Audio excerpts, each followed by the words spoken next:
$1.5 million in 2 exits on Amazon. Dan, man, what's up? How you did it? Can you tell us about yourself? So you exited 2 businesses. You sold 2 Amazon FBA businesses, 2 private labels. Awesome, man.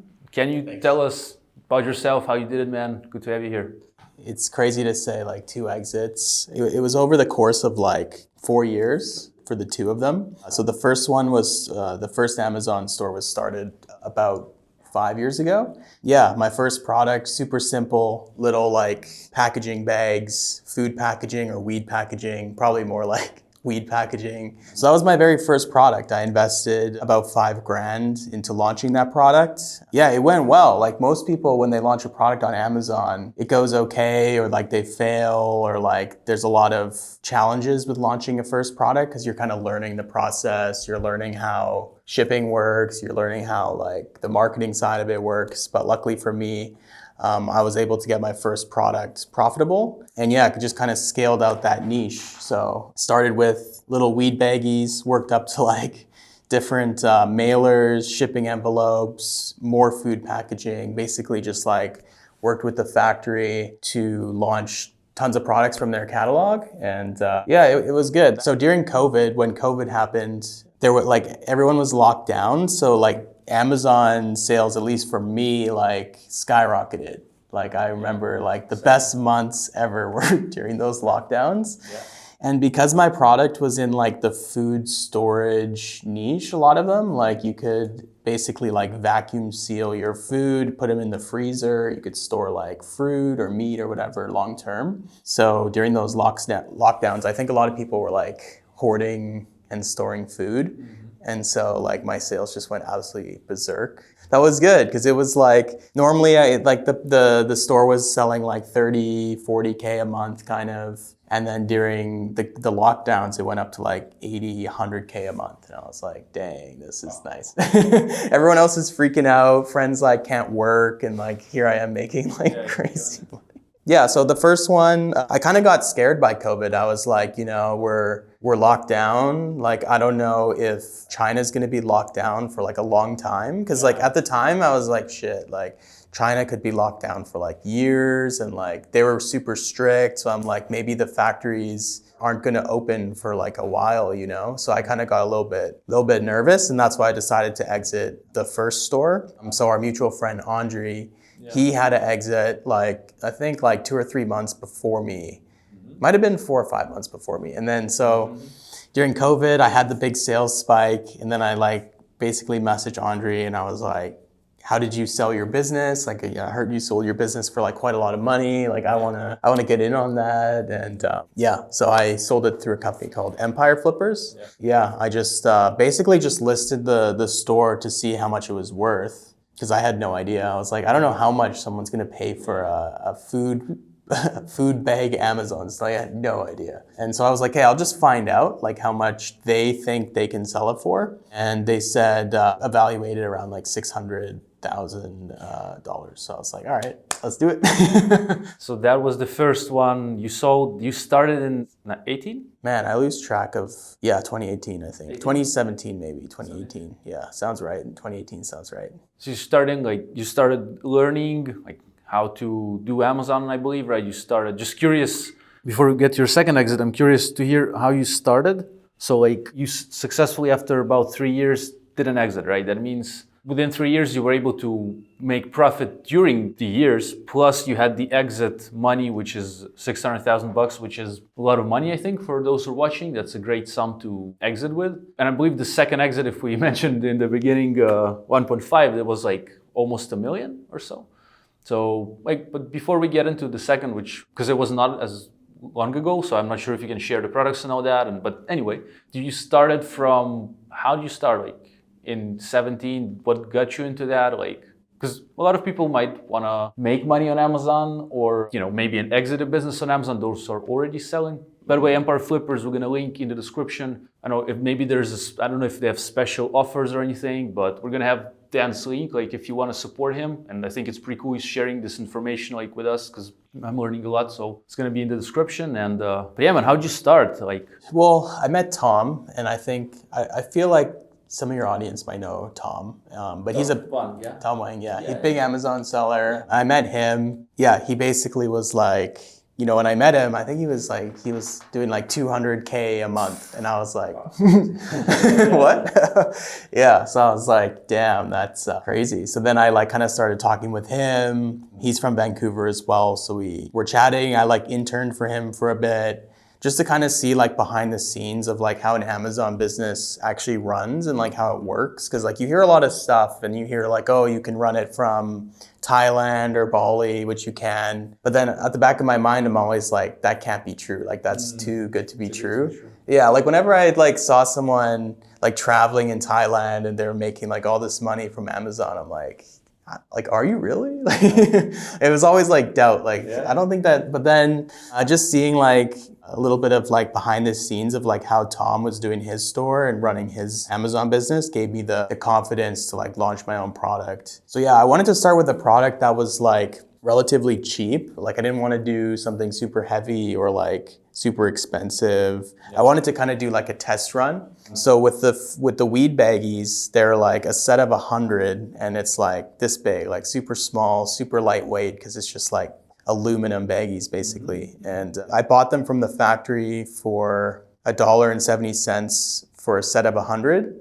And then I would sell it for originally about like $17, $18. So yeah, nice margin there, which was really good for my first product because I didn't have like a lot of savings. So I think I invested about like $5,000 into the first batch of inventory and then like the launch and marketing and getting reviews, about $5,000. And I got the money back like pretty quickly because the margin was like pretty good, like for Amazon. Like Amazon also takes fees from the sale. So you mentioned it was 1.7, let's say, and selling for let's say $20. So it's not like $18 of profit. It's there's shipping, like even if it's landed cost, what means like product created plus product shipped to Amazon. Amazon still takes fees, like 15% from the sale plus FBA fees, but still like on a few bucks that you invest, you probably could make like 3x, 4x maybe the money, or or maybe even more at some point. I don't know. Yeah, so I think about 30% was like fees or something, and then there's like returns but yeah, like I got the money back pretty quickly. The first month it sold like $13,000 worth of revenue. Nice. So I'm pretty sure I made my investment back like first month or two, which was really good. And I basically took the money back, launched a second product. Same factory for all the products. So I was like, what else do you guys have? Can we do a large size? Can we do this color, that color? And just went down and launched, ended up with like 10 products on that store, like pretty much same factory. That's how I was able to scale. I would basically launch a product, get the money back from the profit, use that, launch another product until it like kind of snowballed into like making like between 10 to 20K a month in profit. Nice, man. And for me, like my first month on Amazon was probably a few $100 in sales. We started from Kitchen Caesars. Our first year we did in sales, the whole year, 147K and with 17% margin.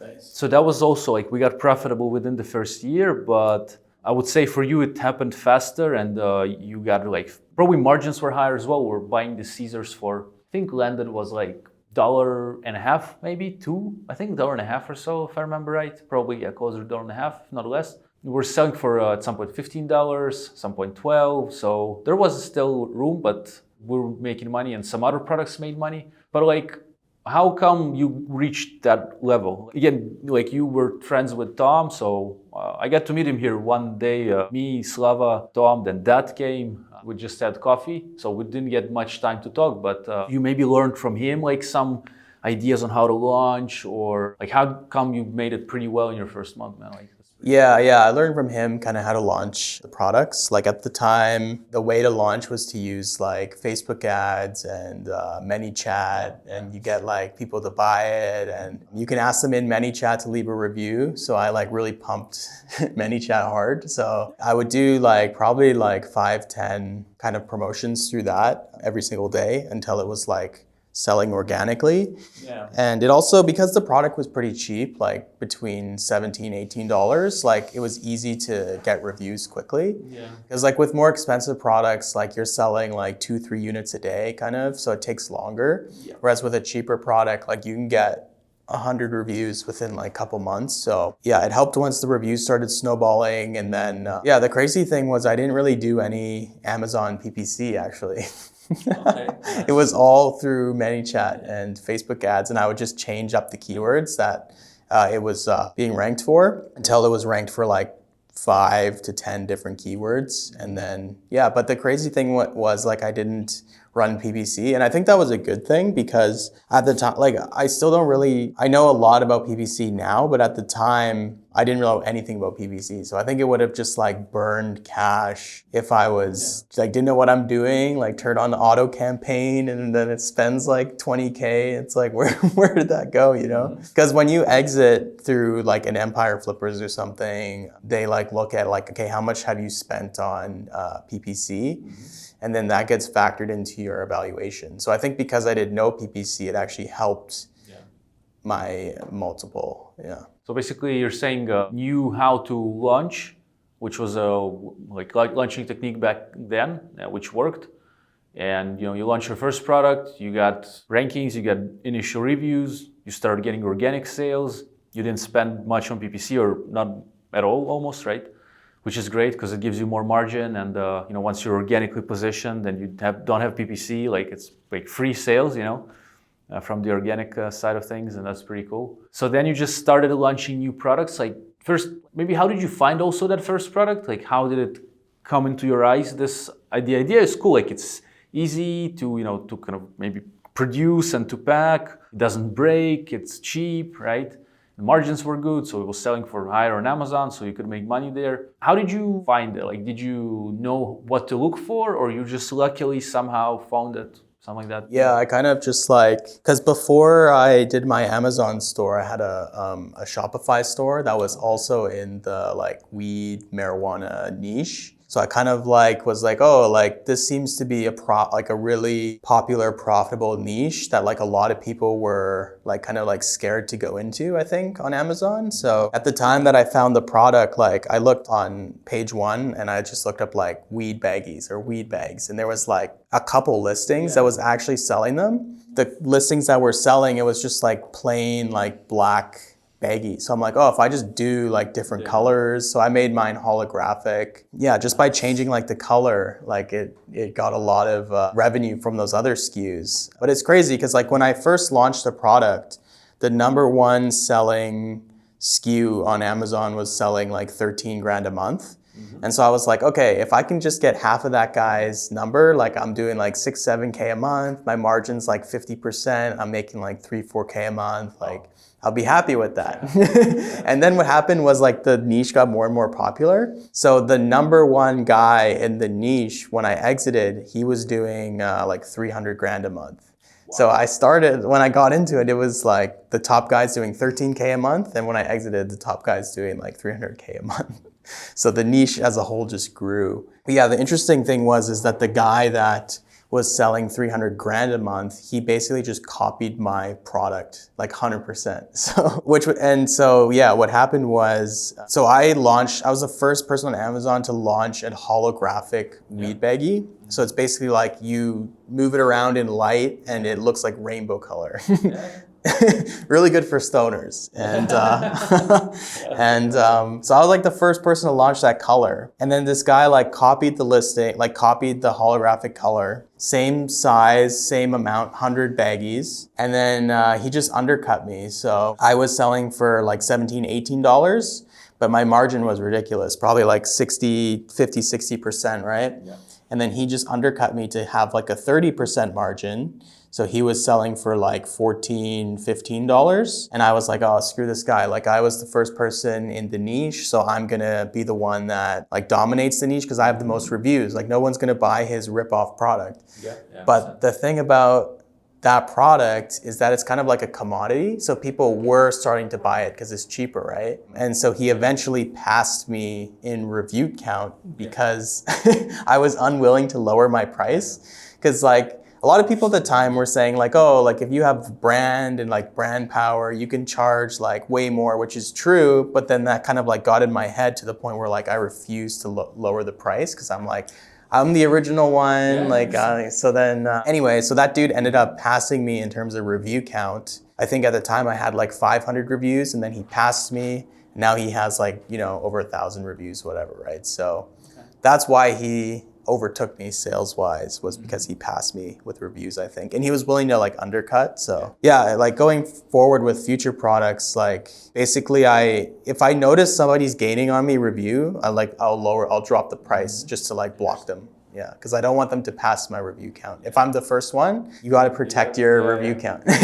So true, so true. You got to stay in the top. Yeah, also one time, I think in 2018, so we had a really good summer. We got our grill brush back then. I think it was selling like the top that was like in June, which is like our strongest time, like, hundreds of units a day. We stocked out at some point, but for a good price. I think also for about $20 US market, and it costs like a few bucks to produce. So there was pretty good margin there. Then the summer ended, and people started dropping prices, and we just didn't drop prices, man. And we found ourselves almost not selling at all because we dropped in ranks rather quickly, Right. So, and we weren't definitely like first in the reviews. We were just like one of the brushes, like just, with not many reviews, but we should have dropped prices because most of the people, even with higher reviews, dropped prices, and we were like just keeping the same price. And yeah, it was harder to sell afterwards because we dropped in ranks. Yeah, man, so you're saying you found this product, you reinvested, you get more products, I guess, in the same niche, similar maybe variations or stuff around that niche. You at some point mentioned that you met Andre Sedlak.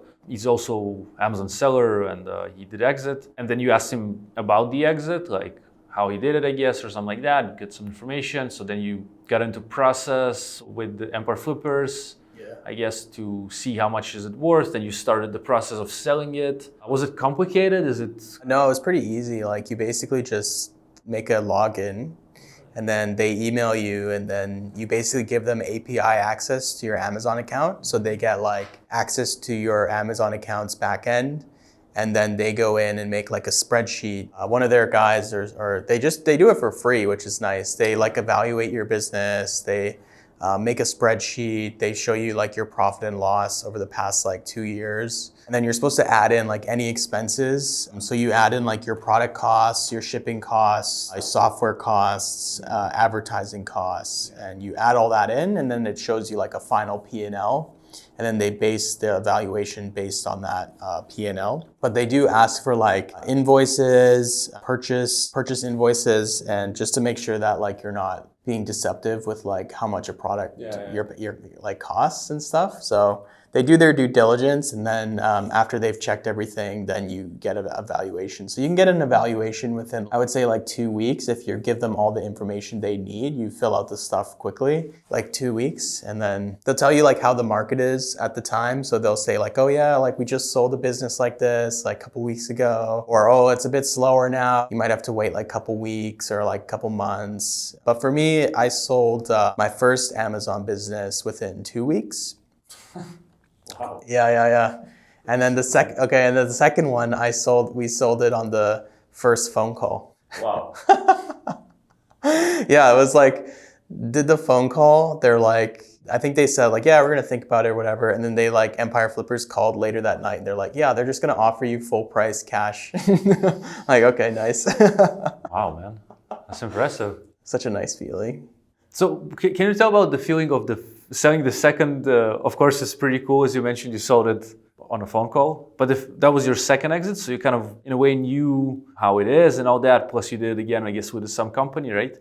But then the first one, how did it feel when I don't know exactly, do you get the money to the account, or it depends, but like, how did it feel once you did it, once you sold the business? So at the time, like I was renting an apartment with 2 other roommates. So it was like me, my girlfriend, 2 other roommates. We're renting like an apartment, and Vancouver's like super expensive. So you kind of just like, you feel like, oh, I'm gonna be like renting forever, like, okay. So like, it's like, oh yeah, I'm gonna, maybe one day I'll rent a house, and like I'll rent my own apartment and not have roommates. And like, cause up to that point, 3 years before that, I was like living with so many different roommates. Like people would move and new people would move in, and then we'd switch apartments, and it was just like, you know what I mean? And like there was never a sense of stability. It was always like new people I'm living with, new apartments. And then when I like sold the business, it was like, oh nice, I can actually buy a place now. So that was like the best feeling. Yeah, it's just you go from like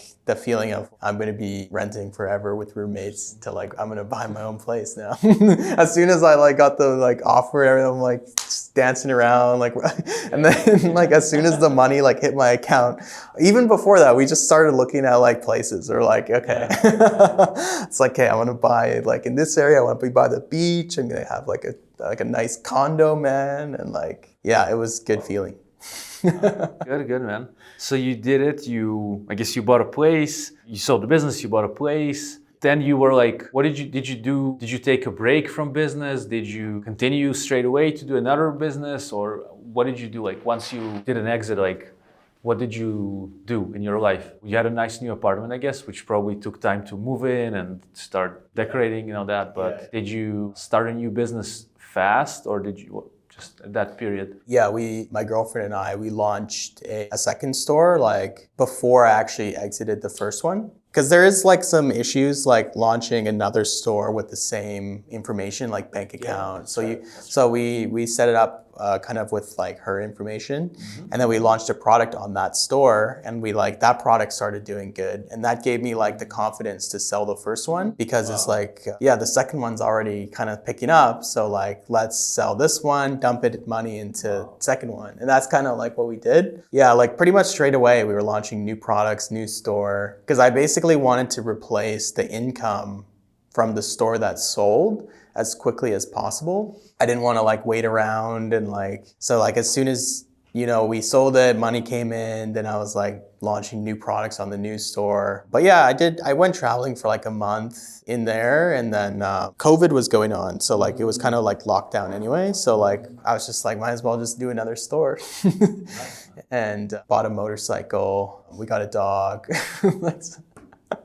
Yeah, some people buy like nice cars. I got a dog and a motorcycle, man. Good, man. Good for you, man. So basically, as you said, you already kind of had another business going on or starting to pick up, and that gave you the confidence to sell the first one, to buy a place for yourself, and also bring money back into business. Also, you know, treat yourself with the travel plus motorcycle, dog. Pretty cool, man. So then you continued growing the other business based on the experience you had in the first one, I guess, gaining new experience, new knowledge, and what made you sell the second one then? Like it was, I guess it took some more time to grow, and then you decided to, what made you want to sell that one? So the second one, basically for like a lot of Amazon stores at the time, there was like inventory restrictions. You can't send in inventory for new products because the inventory was full, right? So the rationale there was like, well, if we can't launch new products, then it's harder to grow the revenue of the store. So we might as well just take the chips off the table and do a new store. So I was looking into this the other day, but basically if you're a new Amazon store, I think you have like 8 months. I think it's like 38 weeks or something. You have like, I might have done the math wrong. I think you have like around 8 months to a year where you have no inventory restrictions. Okay. Yeah, so what we did is sold the second store because of the inventory restrictions, couldn't send in more stuff. And now we're launching a new store, and we're launching like 11 products on the new store. So going like hard on the new store. Wow. And and I also like think that like the longer of a break you take after like an exit or something, like your information's not as like up to date. Of course. Like so my theory is like as soon as you exit, like do a new product, new store ASAP.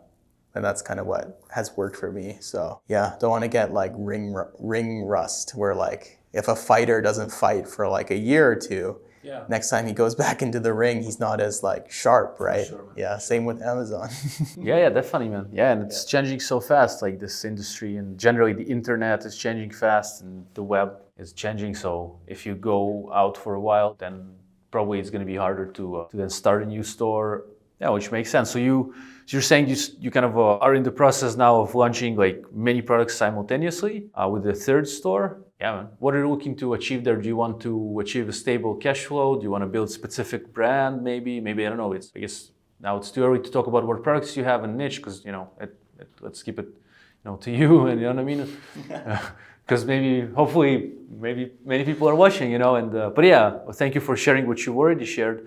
But like, what are you looking to achieve? Are you looking to achieve like a stable income? Are you looking to build a stable income plus a business that you can sell? You want to sell again to get some specific sum you're looking to invest somewhere, or what do you want to like? Yeah. So it's always fun to have like goals and stuff and like have like things you're working towards. I mean, for the new store, I'm basically being very selective with the products. Basically, I want products that are going to be like timeless. So like they're not going to change a lot within the next 10 years. Yeah. Like I just want it to be like a cash cow. Like the product doesn't change that much. And then stuff that's like relatively simple, like doesn't have any electronics, not super like tons of moving parts and pieces, not super complicated. So I've just been like very selective with like the new products. Yeah, the goal for the new one is basically to just see how big I can build it and see how big and how I can build it in a speedy time. Because like we're doing like 11 products out of the gate. And I feel like that already feels like a lot. Like it's like, you're making all the labels, the instructions, the insert cards for all these different products. And I don't think I can handle more than like 11. Like it feels like a lot right now. So I'll see how those products do. And then maybe I do another 11 or something. But like because of the new account, we have, like 8 months to like go hard and get as many products launched as possible before the inventory restrictions hit. Once those restrictions hit, we'll kind of just play it by ear, see how the products do, and then maybe just exit it after like 2 years. Yeah, we'll see how it goes. Nice, man. You're launching primarily on Amazon, or are you also doing some Shopify? Is there new strategies you're going to use for this store, or just kind of, Amazon, you've been successful at it twice, or are you gonna can you share like what's the strategy? Just like launching the products one by one, then do cross sale, cross marketing maybe, or it's in the same niche, right? All the 11 are, yeah. So what do you think? Are you gonna do like? Basically with Shopify, it's a lot easier to get sales if number one, your return rate is low. So I did Shopify for a clothing product and it was going really well. Like people were buying it, but then the problem was because of sizing, like people would return it. And basically I connected Shopify with Amazon. So every time somebody bought a product from the Shopify store, Amazon would like automatically ship them the product, which was great. But then if someone wanted to return it for a different size, now I have to give them the return label. They have to return it to Amazon, and then I have to manually send them the new size. So if I'm going to do Shopify again, it's going to be a product that has very low returns. And it also needs to be a product I think that retails for over $70. That seems to be maybe more, maybe like $90. So anything under $90, I probably won't advertise unless the margin's crazy. Yeah. Because like with Shopify and like Google ads and Facebook ads, you have like the cost for clicks is like higher than Amazon, right? So you might as well just sell it on Amazon just because the cost per clicks are going to be lower, unless you're trying to build like a brand and like a social media presence and stuff like that. But yeah, we'll see. Like for now, just focusing on Amazon. And then if it goes well, starts making a lot of money, then I'll like put some of it into like Shopify and like maybe some TikTok and like advertising and like try and build a bit of a brand, Nice, man. What other business would you go into if you had the chance? Maybe you are doing some other business. Yeah, Amazon is going well for you and probably it's a good idea to do what works, so for sure. But just curious, like what else, or maybe you have done other businesses or are you doing now? I don't know, but, or what would you do like as a... Yeah, so right now I took on a couple people as clients for Amazon PPC. So I basically run their PPC for them. That's been interesting because it's like reoccurring revenue, which is nice. Yeah, so that's been interesting. I'd be interested in taking on more clients for that. It's just different, right? Like it's nice to have the reoccurring revenue, but then you also have to be like constantly looking at like their bids and like new campaigns and like strategy. Yeah. And I've had it where like I gave this guy like a free trial for PPC, and then I got his ACOS really good. I set up all these campaigns, and then he just like removed me from the account and like never paid me on. Like, motherfucker. Like, Oh. Yeah. so yeah, just different, right? But with like something like that, I think I would want to build it so that I don't have to be the one setting up all the campaigns. Yeah. Like I'd want to have like a PPC guy who's doing all the campaign management. And then, yeah, so it's more of like a team doing the PPC. And then I've also started a company called Hive, which you heard about. And basically with Hive, we launch Amazon brands and products for people. So kind of like, let's say someone's working like a 9 to 5, right? And they don't have time to do product research and order from the factory and like figure out all this stuff, right? Like they definitely can do it. It's just hard to like set aside the time to do that if you're like tired after work, right? You get home from work, it's like 6 o'clock, you got to make dinner, you want to watch some Netflix. Like when do you have time to like do your product research and like talk to factories and stuff? So Hive is basically a company that people want to get into Amazon, but they're busy, they have like full-time income somewhere else. And that's kind of like where we come in, and we're just trying to make it like as smooth as possible for them to like launch their first couple products. Yeah, one thing we're kind of changing recently is like, instead of just launching one product for someone, we're trying to launch like 2-3 products for them out the gate. Because like the more products you launch from the beginning, the more % chance that your store is going to be profitable, right? Because like if one product bombs, or let's say 2 products bomb, and one of those 3 is profitable, then it's only a matter of time before you recoup your loss from the first 2, right? So now what we're trying to do is like push people, okay, if you're going to join Hive, you're going to do 3 products out the gate, same niche, trying to build a brand, same factory, negotiate down the MOQs, and trying to like diversify risk. But that's the other project I've been working on. Yes, you have things going on for you, man. Pretty cool. And in Hive, like, do you find the products for people, like, or not necessarily, or do they? Yeah, we give them the product. Okay. And it's good. Well, it's stressful because obviously we can't hit a profitable product 100% of the time. That's true, man. No one can, fortunately, or fortunately. Yeah. So that's why we're doing 3 out the gate, because it's like, okay, 1 out of those 3 should be profitable, right? But yeah, it's stressful because when we're picking the product and the launch doesn't go well, then we get blamed for picking that product.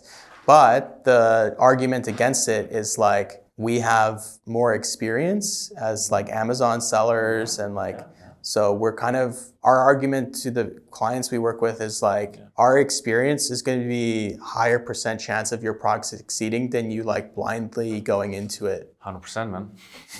You said like you and some other sellers that are part of Hive?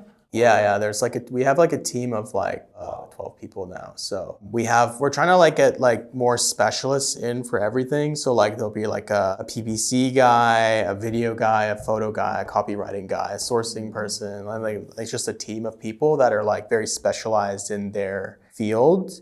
And then we just have like a management system where like they go from starting their corporation, Amazon account, get the product, factory, just like assembly line. Yeah. Are you the founder or co-founder? Co-founder, yeah. Wow. There's like me and 4 other people that co-founded it, yeah. Because a company like that, I think it's not like a 1-person thing. Like it has to be a team of people. Mm-hmm. So, and I'm like, yeah, there's no way I could do Hive on my own. I would just like go insane. So it's good that there's like a team of people, and it's growing. Like we're trying to grow it to 20, 30 people. I think when the company's about like 20, 25 people, that's when it'll be like really solid. Because like right now it's still kind of in like a startup phase.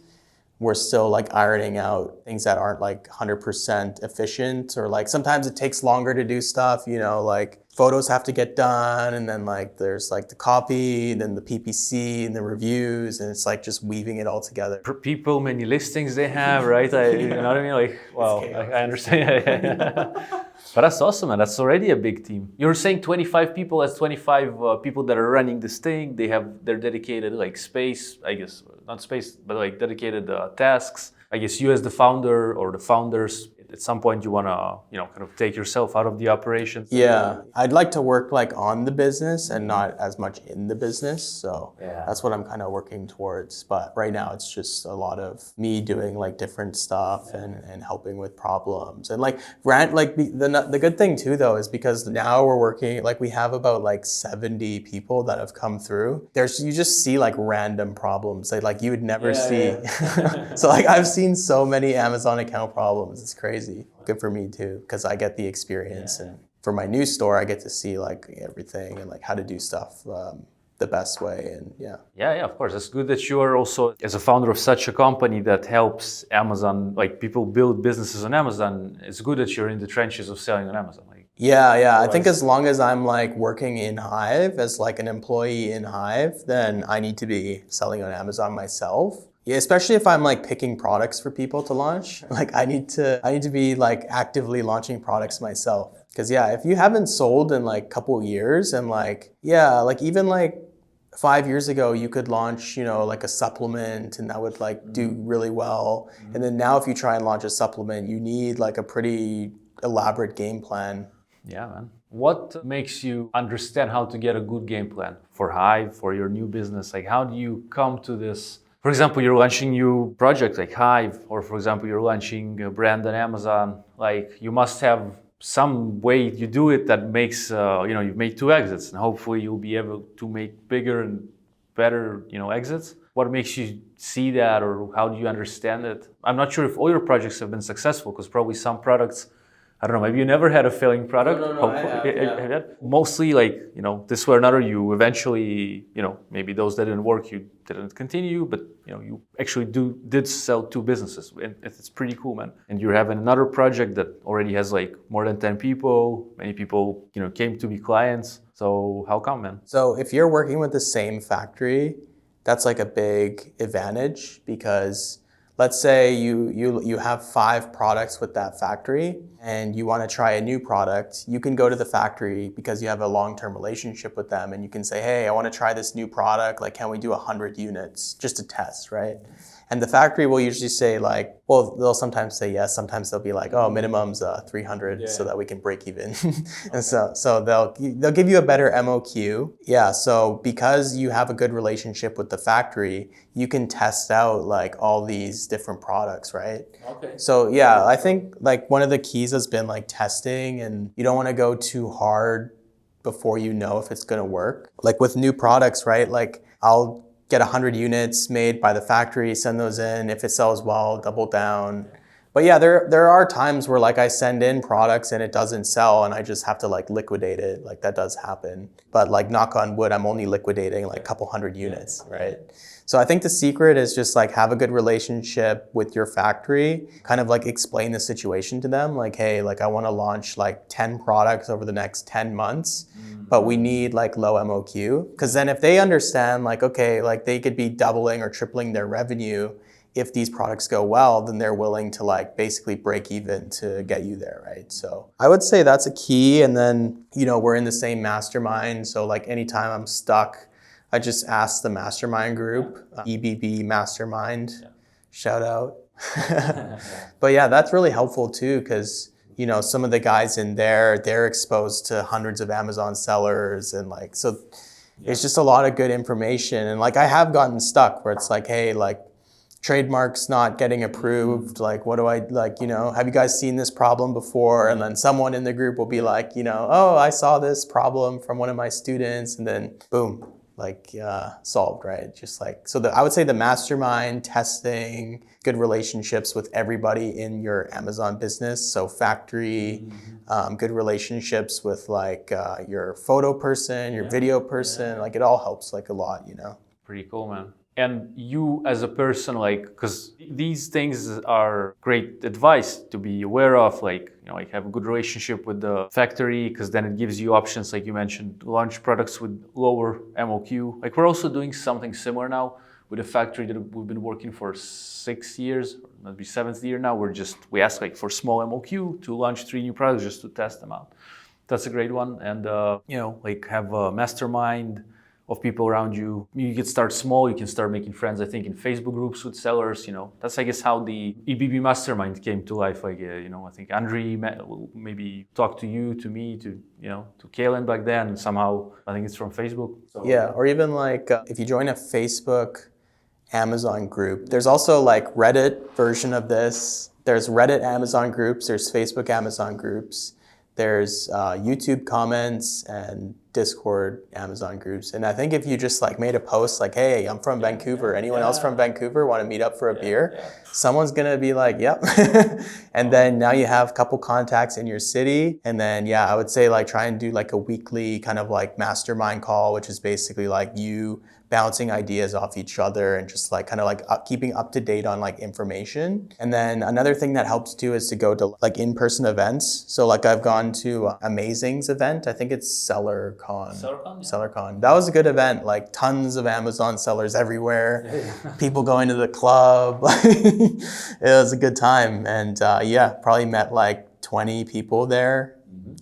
Add them on Facebook. So you meet a lot of people from like Amazon events, and that one's like in Vegas every year. Not like super expensive or anything, a couple $100 I think it was. So I would go to like in-person events too. But I mean, anyone can basically join our mastermind. Like just gotta sign up, right? So there's that option too. Yeah, there's some, I'm not sure what are the rules now, like in terms of like what you need to, like, should you be an active Amazon seller or not? I think maybe there's still this, but maybe there's better, we can leave it also in the description, all the links that we mentioned today and the mastermind as well. Yeah.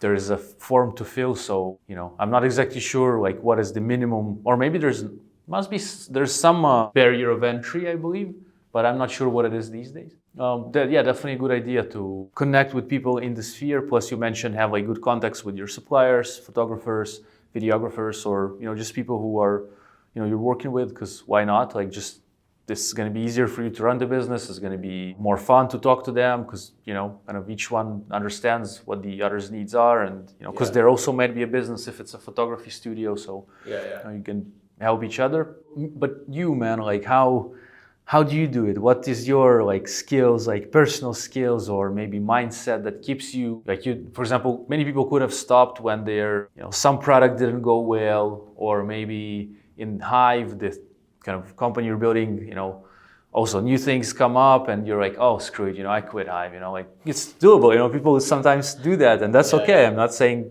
sometimes it's fine to just say like that's enough or something. I don't want to do that, but you are enjoying, I guess, what you're doing. And but how do you make things happen? Like, how come things are eventually going well for you? What maybe skills? What daily activities that help you or something like that? Yeah, I'm pretty like consistent with doing the work and stuff, because I think some people like they go hard for like a month when they're doing like their Amazon store, and then they kind of just like it's like, and then I see them like these aren't people that I like, people at events and stuff, like they are super motivated, whatever. And then I'll see them again and I'll be like, oh, did you like, how's it going? And they're like, oh, I like got busy or whatever. And like, that happens a lot actually. So I feel like I'm pretty consistent with like moving forward with working and stuff. And then with Hive, like we have a team of like, I never know how many people it's on, like 12 or 15 or something, including like VAs. So like some of them aren't here, but like in Vancouver, there's like 7 of us or something. And so we all work from like this office area, and it's nice to like see people in person, come in on Monday, like go out for lunch. Yeah, I think like coming to an office and like seeing familiar faces helps get you excited about work too. Yeah, I feel like with a lot of like Amazon sellers, like they'll like roll out of bed and like work from home, and then it's just kind of like a stay-at-home kind of work thing. Whereas with Hive and stuff, like we have the office here, we come in, we work, we see each other, it's good. So it's like it's like fun. And because even if Hive was like not even profitable, like it's profitable, but like, let's say it wasn't profitable, like I think we would still do it. just because like we like building stuff and we like to like hang out, and like everyone at the company likes to hang out together. So we would probably still like work on Hive, even if it was making no money. Tell me, and for those who sometimes are actually, sometimes they go hard for a month and they stop, or those who are not able to be consistent like this, what would you recommend to them, man? What is it that, because something, maybe is the love for building, maybe, like, for example, you mentioned this, or what would you recommend to those people like who are trying, maybe they really want to build an Amazon business or some other internet business or whatever business, and sometimes they maybe even get to some level, but then they drop, and maybe it's a pattern for them, or maybe not. Like, what would you recommend, or like, what advice would you give to people, like, so they will be able to overcome this somehow? What do you think? Yeah, I think like joining a mastermind or having a call with other Amazon sellers. That way, like anytime you get stuck, you just ask them. Yeah. Another thing you could do is just like pay for Amazon coaching calls. I think there's some people on like, even like Upwork or something, like people are offering like Amazon coaching calls. And if you pay them like $100 an hour and they answer your question like, hey, like how do I make this barcode, or how do I do this shipping label? Because usually it's like one thing that's like blocking them from getting it done. Right? So if they just pay like some guy and the guy's like, oh, you can make the shipping label like right here like this, and he shows you, and then they do it, right? Yeah. So yeah, I think like you could like mastermind or like coaching call, just like pay for it. Usually it's like $100 an hour or something, right? Maybe more, 200. Maybe depends on who we're talking to, but can start even in the 50s, maybe somewhere in 20s. But realistically, sometimes you can have like 1 hour, but sometimes you can have like 15, 30 minutes. That's also a nice way to, if you don't have maybe $100 for an hour call, you can get like 15-minute calls. Depends on the people who do the consultings, like, maybe $50 per 15 minutes or $30, so you can kind of save money in this way and still get kind of the information and all that. But let's say a person even is not doing that, like they're not even, I understand they should do it, right? If they're stuck, they have a problem, that's the solution. Like join a mastermind where there's help, or like find a consultant that will kind of lead you through that. But some people don't even get to that level where they have the problems. They want to start something, they can talk about that a lot. Maybe you've seen that happen, like people talk about, or they're always starting something. You know what I mean?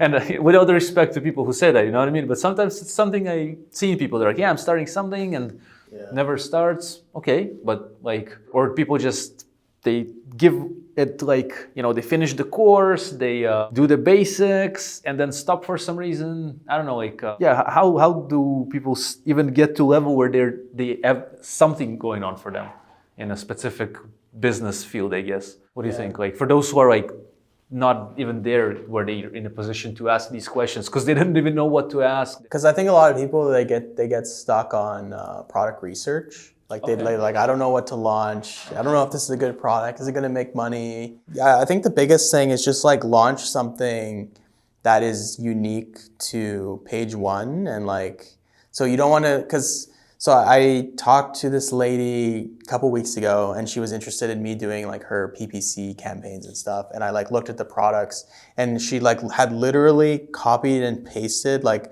a product on Amazon that had like 18,000 reviews. And she just like copied the exact same product, didn't change anything. Hers had 0 reviews. Yeah. So I just told her straight up, I'm like, I can't help you. Yeah, even if I'm the best in the world at PPC, like, you just copied this person's product and you have no reviews. So I think like just whatever you do, just launch something that's unique to Amazon that people can only get from your listing. Because then you should be able to sell at least like $1,000 a month if it's like a good product, right? If you're like super stressed about like, I don't know if I should launch this, just, is it unique to Amazon? Yes, then try it, is the margin good? Try it out, right? If it's a cheaper product, like that's better because, maybe you're only spending like $1,000 to test out if it's going to work or not. I would say if you're afraid to launch a product, just ask yourself, is this product unique to Amazon? If it is, then launch it. If it's not, then don't launch it. Should you generally recommend Amazon Business these days? You are obviously doing your third store, plus you have Hive, which is a company that helps people launch. You're helping with PPC, so you're definitely in the space. Like myself also, I'm selling. as a seller since 2016, plus I run this informational space like YouTube and on the blogs and all that. But do you still like see Amazon as an opportunity for the years to come, or maybe or e-commerce? What do you think about it, man? You know, because I think you have to spend like 10 years to master something, and I've only been in Amazon for 5 years. So if I just stay the course, you know, I should be pretty good off in like another 5 years. So, so yeah, I'm just trying to like double down, only focus on e-commerce and Amazon. Every business I would do would be tied back to Amazon somehow. Yeah. So like PPC tied back to Amazon, Hive tied back to Amazon, maybe like a photography studio tied back to Amazon. But yeah, like, I mean, there's probably going to be another platform that you can sell through. Like probably not Walmart, just because Walmart's doesn't have their stuff together right now. But there's probably going to, like, maybe Etsy is the one that can overtake Amazon because they have like all their handmade products. And then if they can make a section for non-handmade products, like I think Etsy might have a chance of like, probably not taking over Amazon, but taking a big percent of their market share. But it doesn't matter who it is, like the fundamentals are still going to be the same. You're still going to have to know how to like source products and design products and negotiate with factories and like do marketing, and pay-per-click is probably going to be on the future platform, whatever it is. So even Etsy has pay-per-click, I'm pretty sure. So so those skills are all going to transfer. So I think as long as I like have good, if I just keep like learning and getting better, it should pay off, right? I have a question for you, man. If, you know, it's a hypothetical situation and I wish it not to happen to you, just, you know, Amazon closes, some point, even the biggest empires like stopped being biggest empires, you know what I mean? But let's say Amazon stops and you have just a hypothetical situation. No Amazon, zero money. What do you do these days? How would you rebuild yourself? You have all your skills, but somehow you gotta rebuild from zero, and Amazon is not an option. Like, what would you do, man? What e-commerce is, I guess, but I mean, you know, you take this answer it as you see. But like, yeah, let's say Amazon itself, you for some reason it ceased to exist. You don't have capital. Maybe you have some, but very not much, you know. Or maybe you could save in zero. Like, it's very hard. What would you do these days? 2023 now, like. So I recently renovated my bathroom. I kind of like saw the process because like, you know, I'm home all the time or like during the reno, right? And people are coming.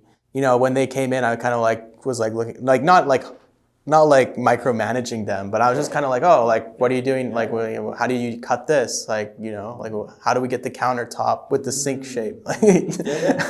So I like kind of like enjoyed that process. And then plus my contractor was really good. And he's the type of person where like you call him and he'll just pick up even if it's like 10 at night. Like I don't think I called him at 10 at night, but like he would just like always like pick up the phone, send someone the next day to fix it, like super good contractor.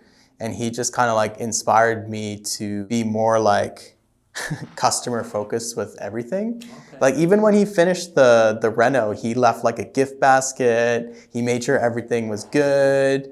Like he's just like such a good contractor. So like I think if Amazon was gone and I had no money, I would try and like become a contractor. Okay. So to in some field to kind of come fix things for people or solve some problems. Yeah, like someone be like, I want to renovate my kitchen, and I'd like help them do that. And like basically you have like a guy for like every single thing. So you have like a guy who does the countertop, a guy who does the cabinet, a guy who does the floor, a guy who does the cleanup, and like there is just like an assembly line of people coming through. And then by the end of it, there's like a brand new kitchen, person's happy. Mm-hmm. You know, you just took their old moldy kitchen and turned it into like a brand new functional kitchen. Mm-hmm. And got paid pretty well for it. So I think like that's probably like a random answer, but yeah, that's cool, man. I'm just it was a random question as well, because you know I thought like, well, here we are, like you done 2 exits, you're doing well, you know, and I'm honestly hoping it's gonna just go even better for you. But the same for myself, like I'm selling in Amazon, business is going well, plus the affiliate side of things is going very well. So, but then like sometimes I actually think, I'm like, if everything just goes to zero quickly, like what would I do, you know? And yeah, I'm just happy to hear that, you know, you kind of, that's what would you do? Because you know, you saw how it works with this other guy that gave like very nice customer service and I guess good work as well. Like, you know, he did good renovation, I would say probably. Yeah. So you would go into that field. Plus like, so like you could start with kitchens, bathroom, and then work your way up to building like custom houses. There's this guy who builds like $2 million houses in where I just was. And like, that's cool. Like you get to like see a house just like come together, and that'd be a cool thing. What about you? What would you do? Probably I would take my skills that I got in e-commerce and video. So I would try myself with all my skills in some new branch, but probably I would still be in the internet space. Maybe in the future I would love to have a physical place, like maybe Koh Phangan in Thailand or something, in an island, have like my own coffee shop for a few years, just, chill there, live there, like make some money there, or, but kind of, I see myself doing that, like in this, it's not probably even gonna be for a big profit, rather just live there, like serve people, maybe even do profit, but more so for the lifestyle of just having a coffee shop somewhere in an island. I would do that, but that's more in the future. Probably I would go back with zero, although with skills of e-commerce, of blogging, of camera. I would go back to internet business. I might do more e-commerce because I have skills in that. Maybe I would start a travel blog. Maybe I would completely change my YouTube game, which is mostly kind of Amazon business and all kind of around Amazon again. So I would maybe do interviews as well, without the Amazon itself. Maybe,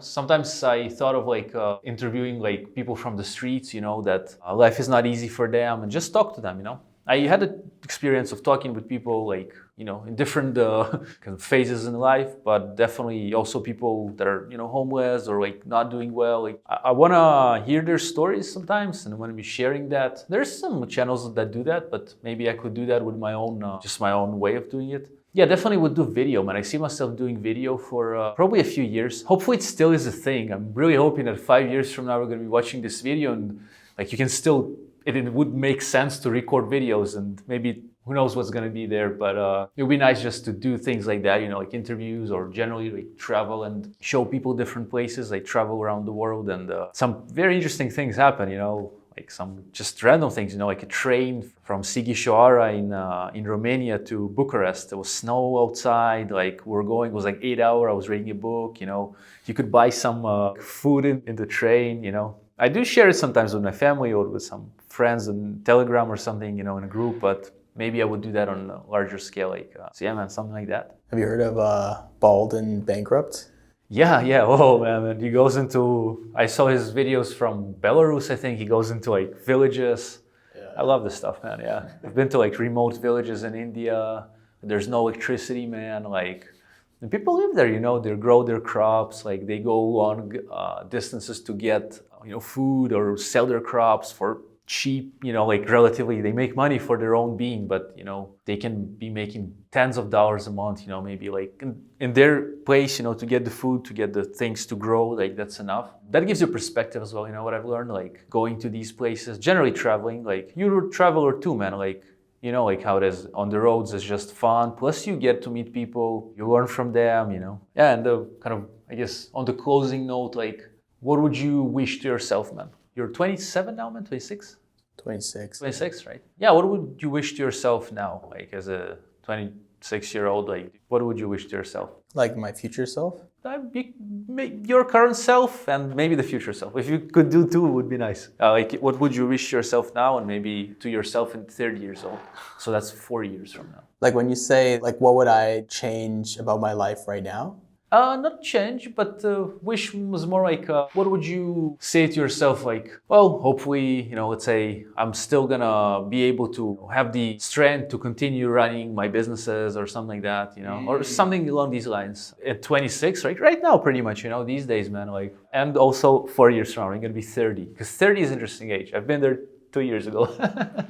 So what do you think? So for right now, man? I think I just kind of wish that one of these businesses that I'm working on is going to be a big, impactful thing. Just because it's awesome to make money and stuff. Yeah. But then, I don't know, I've talked to people that have said why does your business have to be impactful, or why does it have to be meaningful, or that's just your ego talking or something, and maybe it is, but yeah, I would say that. And then I feel when I hit 30, I kind of want to be more you have, I feel more location freedom. Like you can kind of just like live somewhere for months and work, and like I'm kind of locked down because like Paige works here and then we have a dog, and like I would like to kind of figure out a way that we could like, you know, travel during the winter, for example, because in Vancouver like the winter is like gray and rainy and gets dark at like 4 o'clock. So if we could figure out a way to like, you know, go to New Zealand or go to Cape Town for like 6 months in the winter,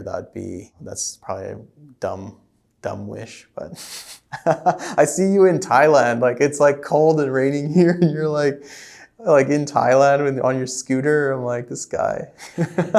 Yeah, I understand what you're saying. Yeah, I mean, I haven't been through winter in Vancouver, but it must be cold and a bit gray. And I hear you, yes, you're saying by 30, I guess you're going to be probably, hopefully for you, if you do want to, like probably monetarily, you're going to be probably, I don't know what's the difference between multi and deca millionaire, but deca, what is deca? Is it like 100 mil net worth or like, what is it, 10? I think it's definitely doable for you, man. Even faster, maybe.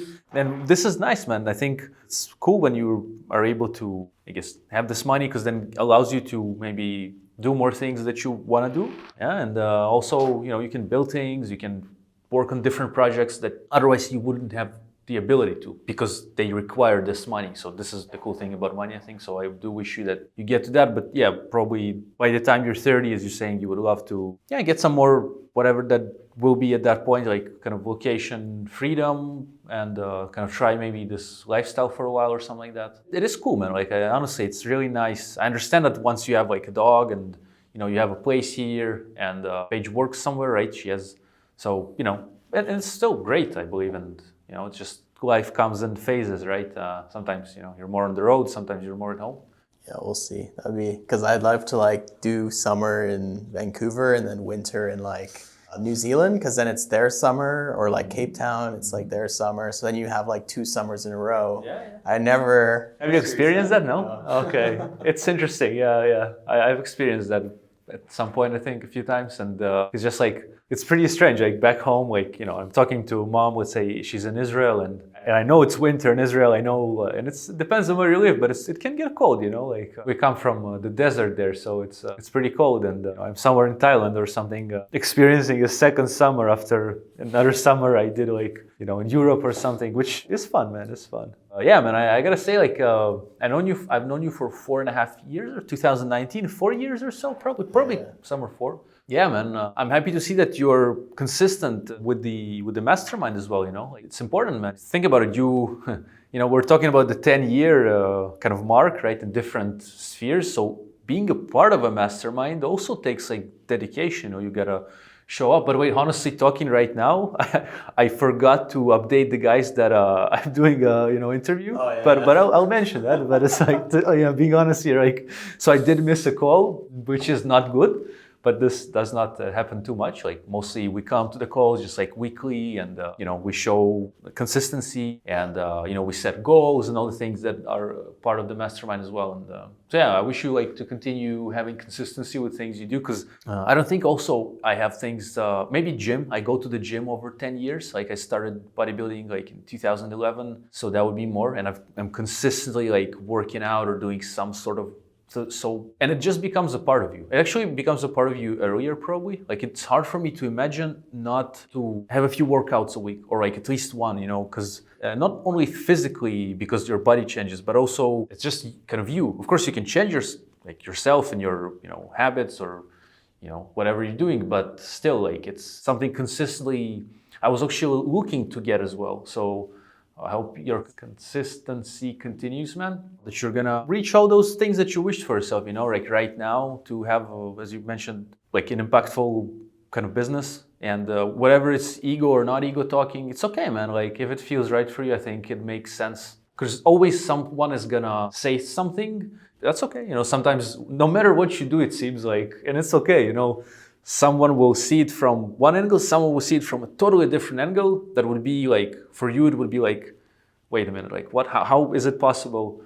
So that's also something you learn, I guess, as an entrepreneur, as a human being generally. So, but yeah, man, like hopefully your current projects go where they where you want them to go, and by 30 that you're going to be where you're looking to be, man. That's what I would wish for you. My wish for you then. Yeah, I feel like with the consistency part, like I feel like I've seen so many YouTubers who, it's weird, like they get like 30,000 subscribers or like even like 100,000 subscribers, and like I'm watching their videos, they're getting better, they're adding more people, and then like all of a sudden like they don't put out a video for like a year, and it's like, what happened?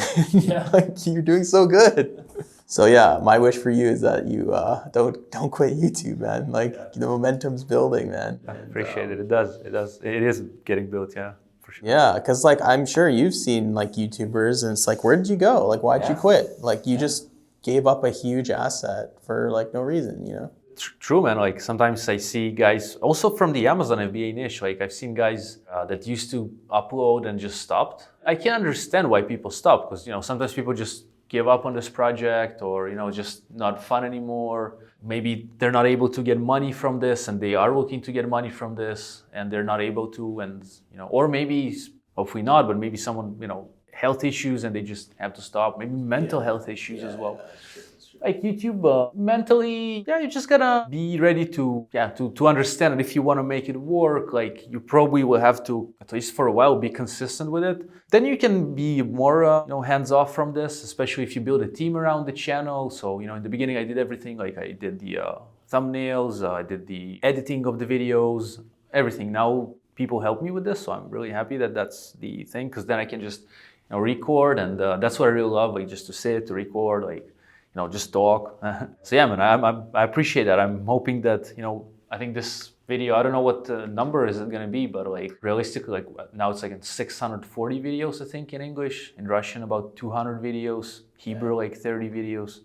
So it's getting close to 1,000. So I'm hoping to get to the 10,000 at least, like that would take probably a few years. However, with content creation now, it seems like we're, solving this part as well, how to create a factory of content, sort of, which is hopefully good content as well, like not falling from the quality of it, while still being very consistent, and like, we'll be glad to get to a consistent, now we're easily at consistent 1 video a day, like now I've got to that, and in comfort, so, to get to 2, maybe, 3 if possible. If it's maybe going to be too much, I don't know, man. But anyway, I appreciate that, man. And yeah, man, anything else you'd like to add? Something maybe I should have asked you and I have not asked you, like maybe something you can also, where people can find you as well. I always forget that part, like, that's a fair part for a guest. Sometimes I forget it, so I'm happy that I didn't. So first, like, is there anything else you want to add on top of what you said, and generally, like, any thoughts you had that or things you wanted to share that I didn't ask you and I should have, or something like that? Plus, where can people find you and your projects? So my Instagram is just danmcgill.ig, and then hive-invest.com website. It's pretty much the only website I have.